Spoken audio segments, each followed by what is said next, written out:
Partout, on ne vous parle que de technologie. On ne parle jamais de la paix, de la conscience humaine, du travail sur soi. On n'éduque même pas nos enfants là-dedans. On ne nous apprend même pas à maîtriser nos pensées. On nous dit, personne ne dit que les pensées sont vivantes. On est en train de nous dire que l'eau n'est plus vivante. Mais est-ce que vous vous rendez compte que demain, on ne sera même plus des humains? Et qu'on ne le saura même pas, qu'on n'est plus des hommes? Est-ce qu'on est un homme quand on n'a plus la bonté?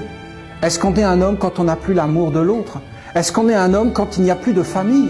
Comment on va être élevé quand il n'y aura plus de famille? Quand toutes les familles auront disparu? Quand les grands-mères et les grands-pères seront même plus respectés?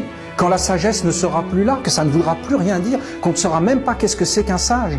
Quand il n'y aura pas des êtres qui seront capables de nous parler qu'on vit dans plusieurs mondes?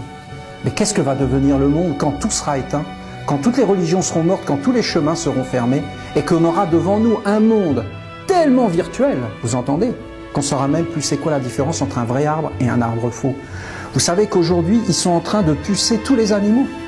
Vous savez qu'aujourd'hui, tous les animaux sont surveillés par satellite.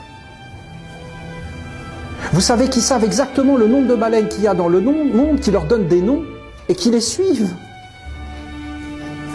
Vous savez qu'à Paris et dans plusieurs grandes villes, les arbres ont des puces électroniques maintenant, à l'intérieur, pour dire leur âge et qui sont contrôlés par l'informatique. Vous trouvez pas ça incroyable comme monde? Est-ce que les hommes vont parler aux arbres comme on savait parler avant? Il n'y a qu'un être qui a une âme. Ça fait toute la différence. Un être qui n'a pas d'âme, ça fait peur.